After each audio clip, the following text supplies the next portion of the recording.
दी print के YouTube channel को subscribe करें और ताज़ा अपडेट्स पाने के लिए बेल आइकन दबाएं। नमस्ते, दिलीप मंडल की पाठशाला में आपका स्वागत है। आज बात करेंगे पर्यावरण की, और ये बातचीत हम इसलिए कर रहे हैं क्योंकि इस समय ग्लासगो में प्रदूषण और पर्यावरण को लेकर एक अंतर्राष्ट्रीय बहुत महत्वपूर्ण बैठक चल रही है, जिसमें कि दुनिया भर के विशेषज्ञ और राष्ट्राध्यक्ष शामिल हो रहे हैं।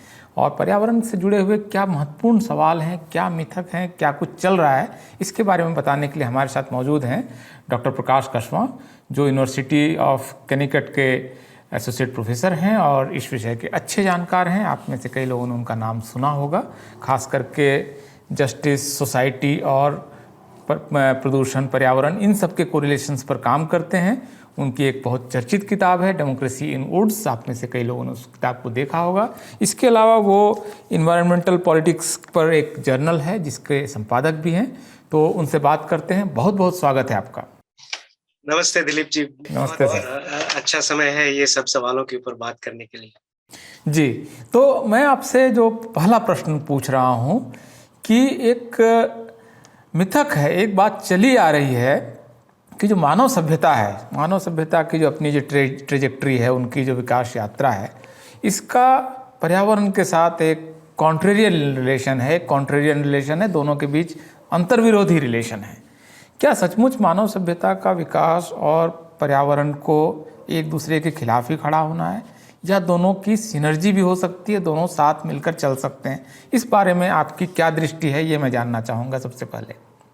जी, तो और अभी आपका ये सवाल जो है, अभी जो ये क्लाइमेट का कॉन्फ्रेंस चल रहा है ग्लासगो में, उसके चलते भी बहुत महत्वपूर्ण है, क्योंकि ये इसमें कोई दो राय नहीं है कि आज की तारीख में हम लोग ऐसे चौराहे पे या दोराहे पे या जो भी रहा समझ लीजिए आप, उस पे खड़े हैं जहाँ पे एक बड़ा संकट है, पूरा प्लानिटरी स्केल का संकट है कि जो क्लाइमेट क्राइसिस है वो इतना गंभीर हो गया है कि मानवता की जैसी एग्जिस्टेंस हम सोचते हैं वो खतरे में है। ये सही बात है, लेकिन इसकी वजह से समस्या ये हो जाती है कि एक मानवता को एक करके सोचने का जो ये तरीका है, उसमें लोग ये भूल जाते हैं कि मानवता कभी एक नहीं रही। अगर हम लोग हिस्टोरिकली भी देखें तो एक वर्ग रहा है हमेशा से जिसने प्रकृति का भी और मानवों का भी शोषण किया है। तो ये जो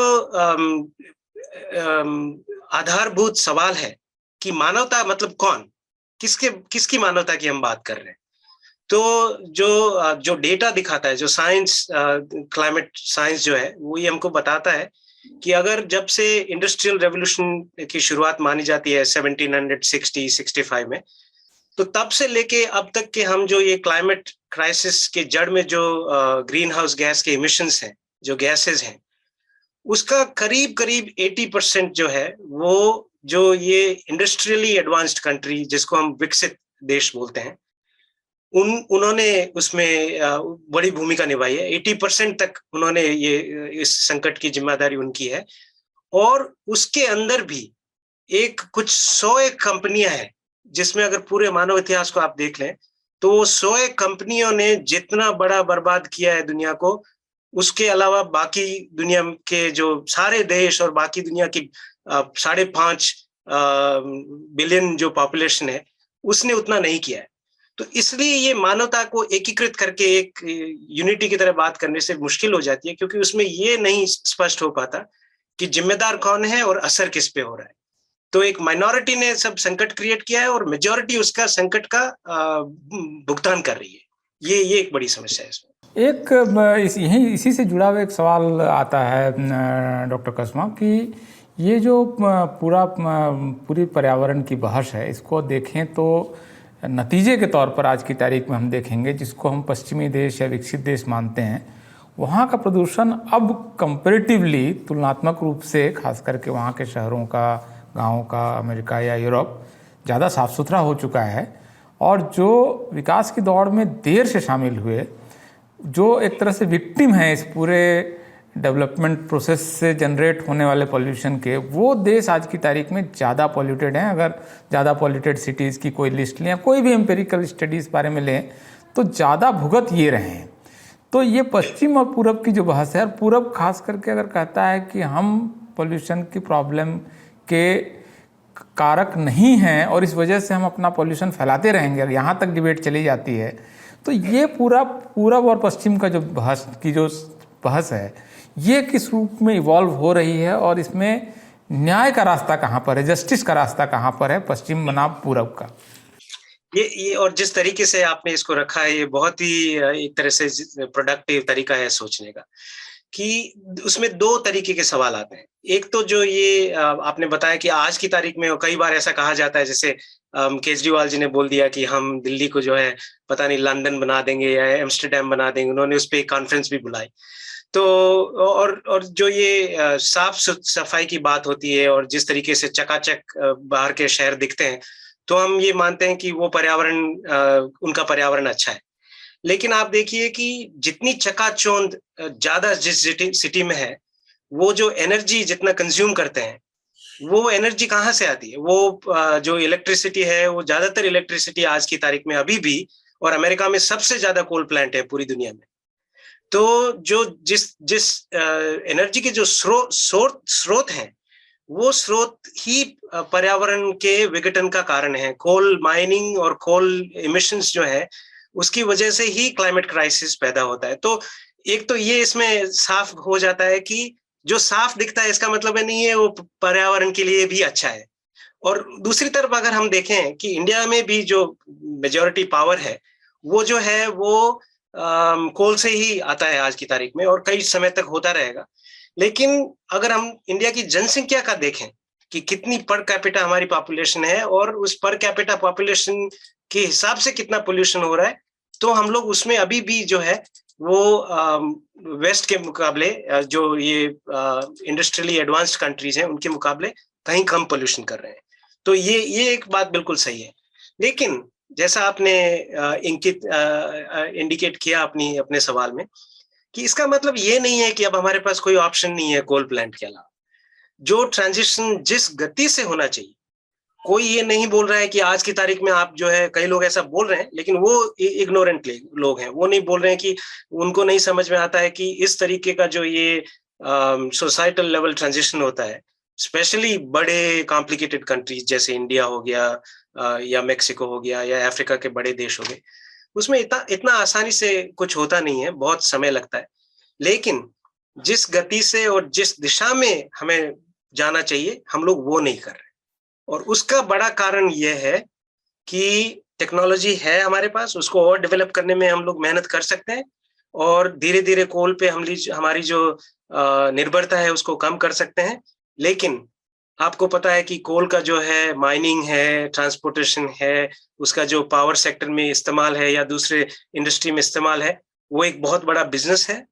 और इस बिजनेस में कुछ ऐसे इंटरेस्ट जुड़े हुए हैं जो हमारे राजनीतिक जो हैं उनके साथ उनकी साठगांठ बड़ी तेजी से बढ़ती ही जा रही है, मतलब कम नहीं हो रही है।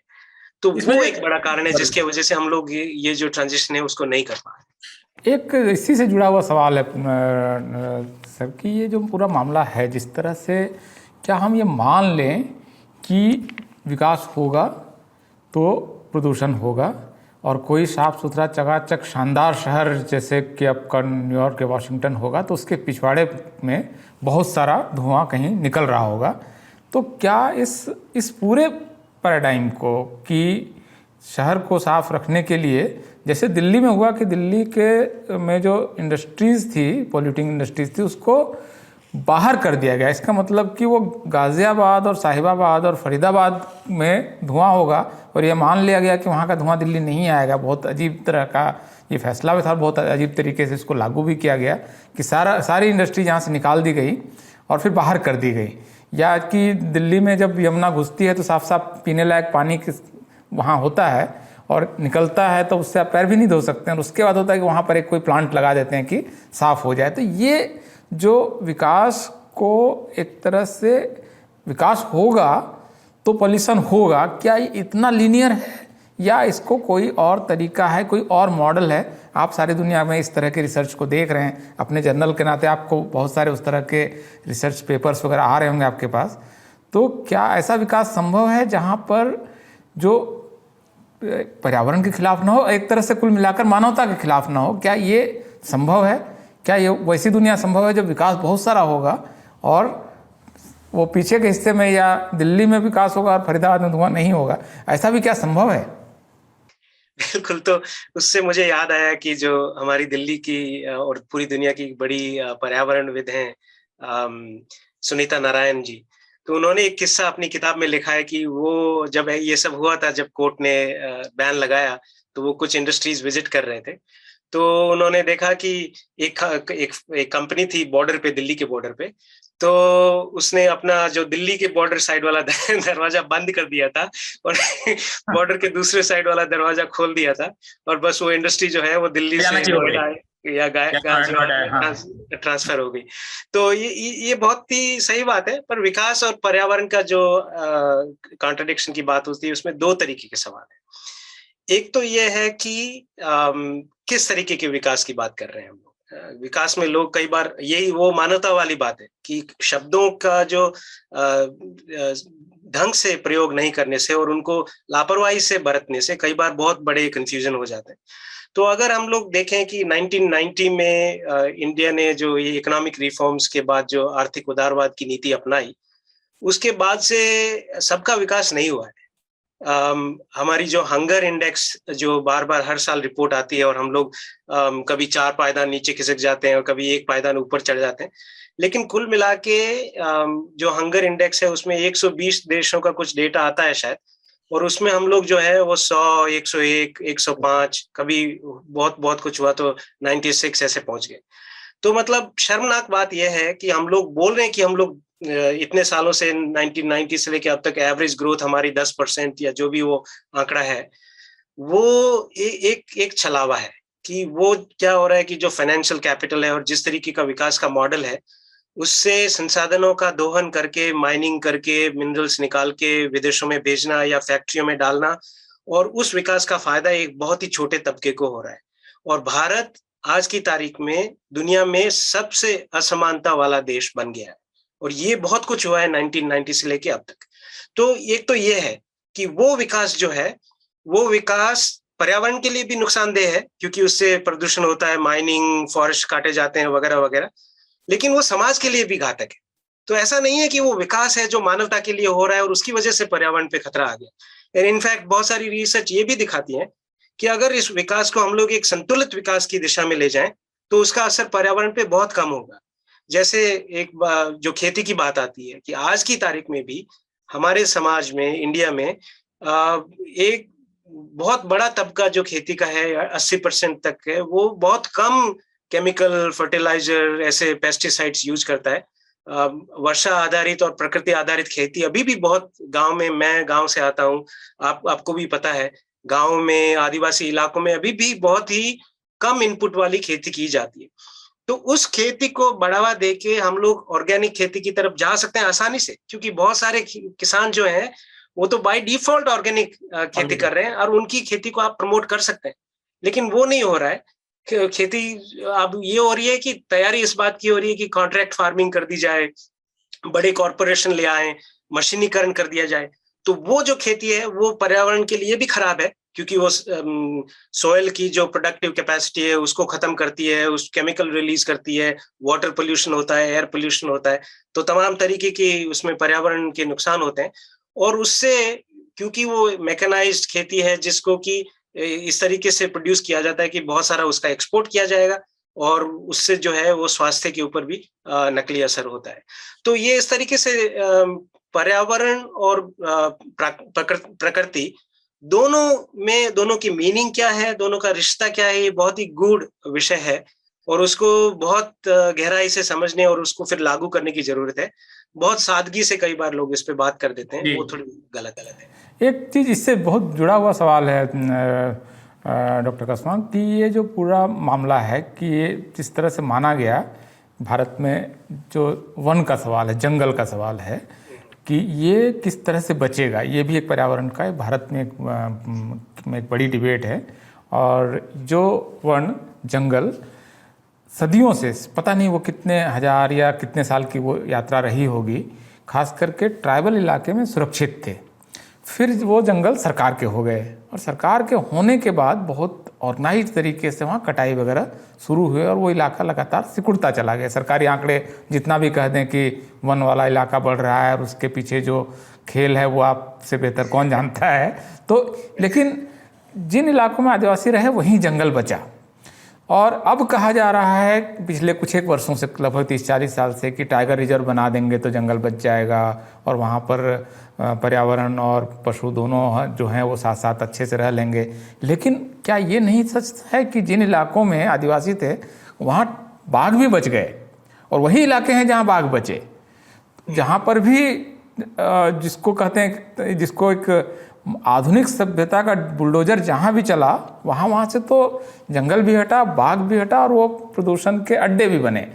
तो ये जो एक तर्क है, इस तर्क से आप कहाँ तक सहमत हैं कि ये जो रिजर्व वगैरह बनाकर जंगल बचाने की कोशिश है, क्या ये कोशिश भारत में जंगल को बचा पाएगी या वहाँ के जो समुदाय हैं उनके साथ एक सिम्बायोटिक एक परस्पर निर्भरता का संबंध बनाकर जंगल बच सकता है? ये जो दो अलग अलग विमर्श हैं, इसमें से आप किस विमर्श के पक्ष में खड़े हैं या बीच का फिर कोई रास्ता है, तीसरा रास्ता है?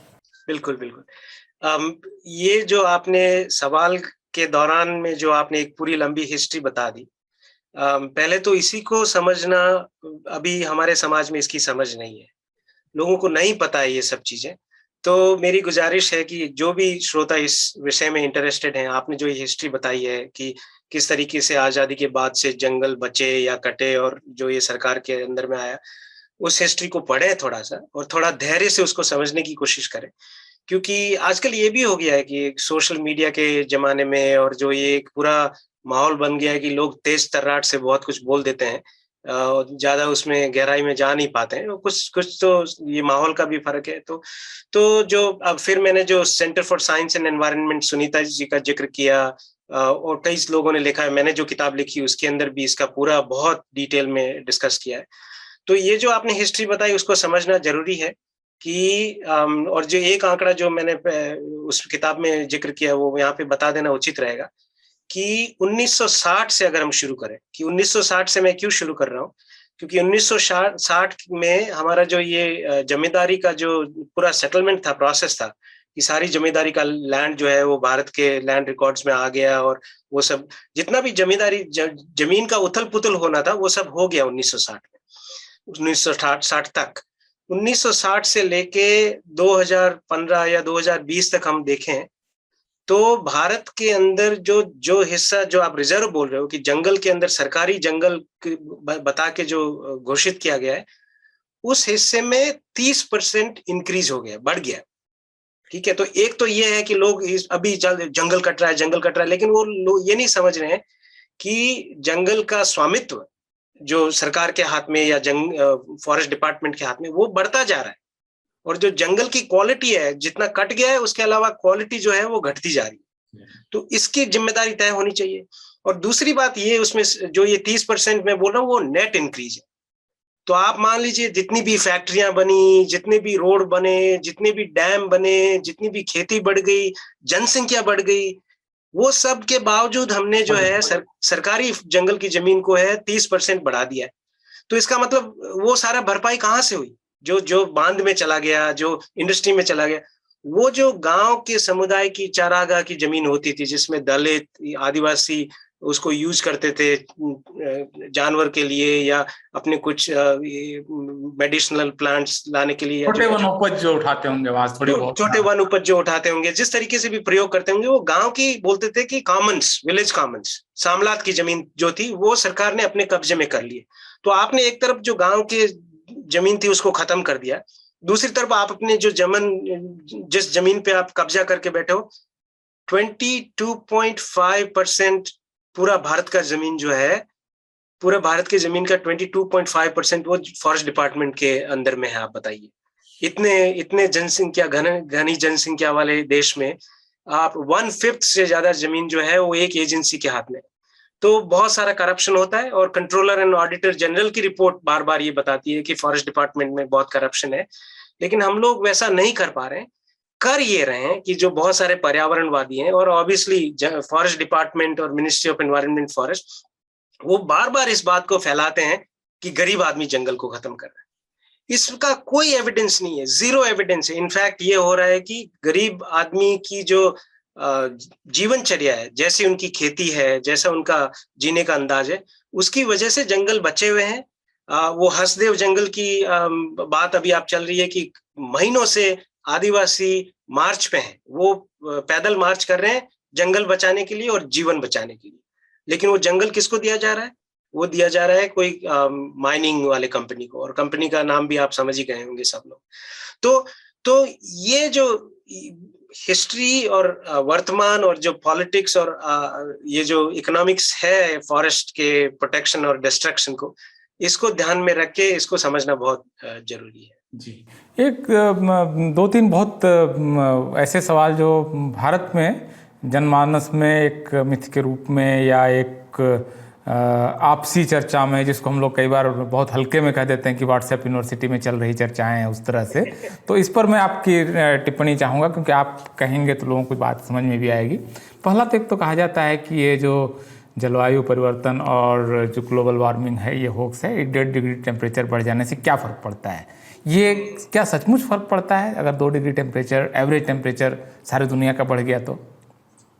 बिल्कुल, तो ये इसके बारे में बहुत यहाँ की जो प्रेस है यूएस में और यूरोप में बहुत लिखा गया है।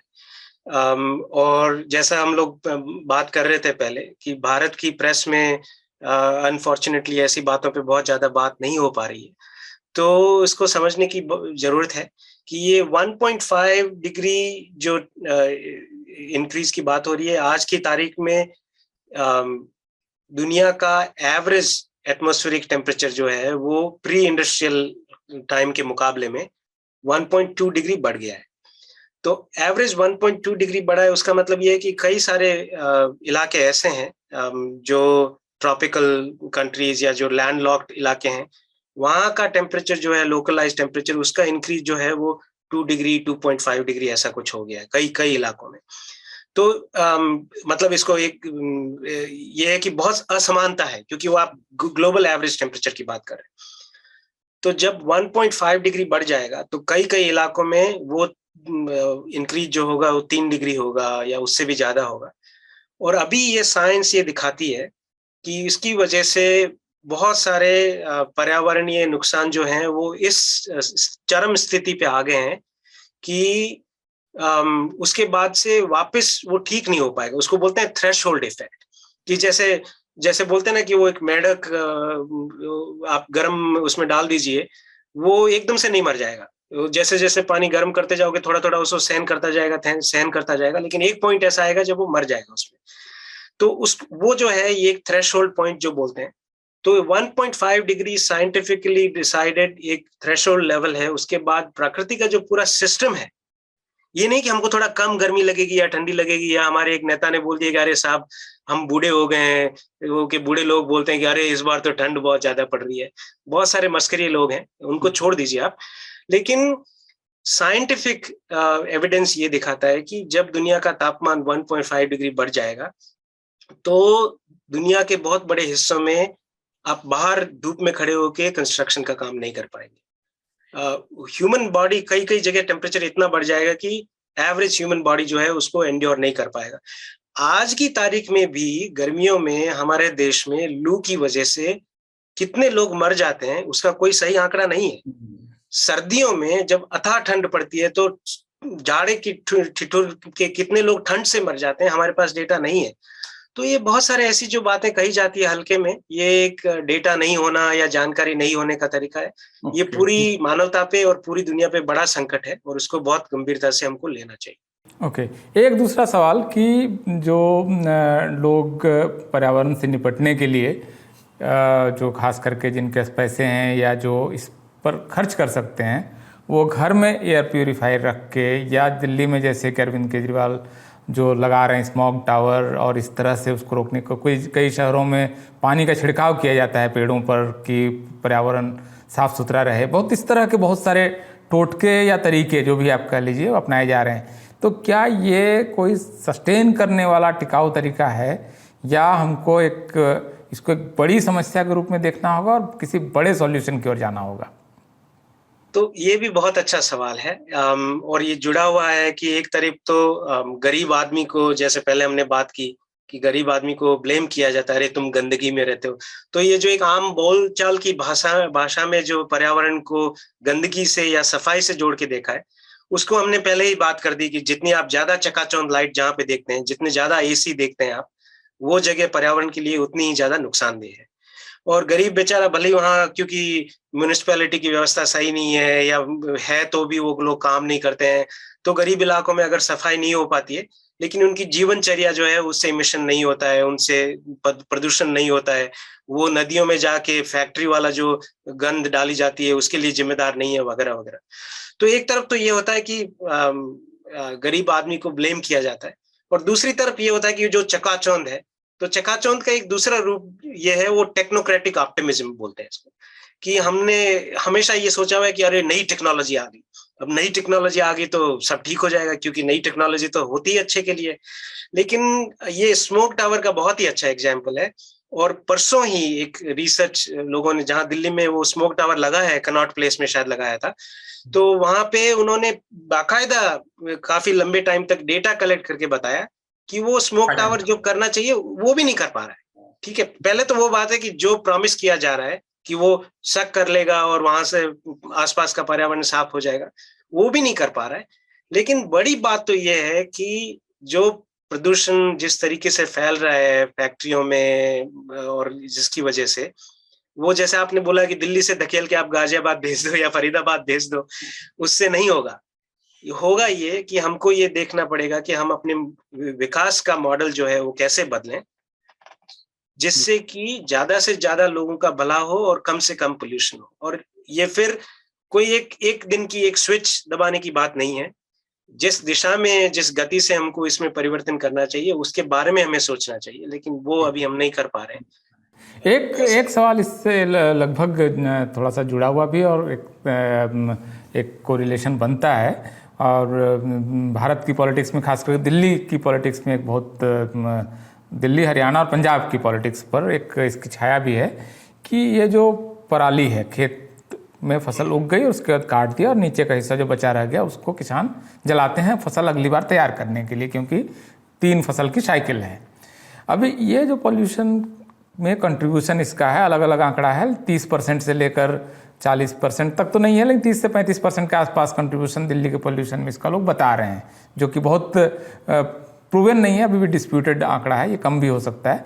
तो ये इस प्रॉब्लम को एक पर्यावरण विद के तौर पर और एक पर्यावरण और पॉलिटिक्स के कोरिलेशन के अध्येता के तौर पर आप इस समस्या का क्या समाधान देख रहे हैं? अगर आपको कहा जाए कि एक पॉलिसी बनाइए कि क्या हो जिससे कि खेती बचे और दिल्ली का पॉल्यूशन भी इसकी वजह से बुरा ना हो, तो आप क्या इसका क्या समाधान बता रहे हैं? ये बहुत ही जटिल मुद्दा है। जैसा आपने बताया कि ये मुद्दे की इतनी लेयर्स हैं कि शायद इसके विषय पे ही 1 घंटा बात करनी पड़े और शायद किसी और विशेषज्ञ को बुलाना पड़े, क्योंकि जमीन पे इस विषय पे मैंने इतना रिसर्च नहीं किया है। लेकिन जो मैंने देखा है और जो मैं खेती का जो बड़ा ढांचा है उसके बारे में जो हमारा रिसर्च है, उसमें एक बात ये सही है कि जो ग्रीन रेवोल्यूशन जिसको हम बोलते हैं, जिसके अंदर खूब सारा केमिकल एनर्जी, केमिकल, जब हम फर्टिलाइजर की बात करते हैं तो भी ये भी समझना जरूरी है कि फर्टिलाइजर के पीछे जो मैन्युफैक्चरिंग प्रोसेस होता है उसमें पोल्यूशन होता है, और उस मैन्युफैक्चरिंग के प्रोसेस में फॉसिल फ्यूल्स यूज होते हैं, तो वो भी क्लाइमेट के उसमें कंट्रीब्यूट करता है। तो जो ये मॉडल वर्षा आधारित और स्मॉल स्केल एग्रीकल्चर से इंटेंसिव मार्केट ओरिएंटेड एग्रीकल्चर बनाया, उस मॉडल की वजह से ऐसी प्रॉब्लम्स क्रिएट हुई हैं। ये तो मानना पड़ेगा कि उसका कंट्रीब्यूशन दिल्ली के पोल्यूशन में कैसा है वो एक अलग मुद्दा है। लेकिन अगर हम लोग सिर्फ, वो तो सर ऐसा है कि दिल्ली वाले अपना पोल्यूशन तो मैक्सिमम खुद तैयार कर रहे हैं, कार चलाने से लेकर पटाखे फोड़ने से लेकर, और जितना वो एनर्जी कंज्यूम कर रहे हैं पीछे कहीं ना कहीं तो फिर पोल्यूशन उनका फैल ही रहा है फिर भी। लेकिन हाँ, मतलब ये एक तो वो है, हाँ, तो ये है कि तो एक खेती, और कई जगह पंजाब हरियाणा में भी ये चर्चाएं शुरू हो गई है कि वापस से ऑर्गेनिक खेती की तरफ जाया जाए, केमिकल को कम किया जाए। क्योंकि क्या हो गया है कि कई जगह पे वाटर लॉगिंग, इरिगेशन का जो कंटिन्यूस इरिगेशन करते हैं, वाटर लॉगिंग और जो केमिकल की वजह से जो जमीन की जो उत्पादकता की क्षमता है वो इतनी खत्म हो गई है कि आप उसमें मतलब कितना भी केमिकल डालो अब वो नहीं ठीक हो रही है।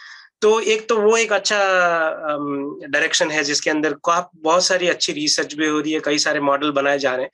तो मुझे उम्मीद है कि धीरे धीरे इस समस्या को एड्रेस किया जाएगा।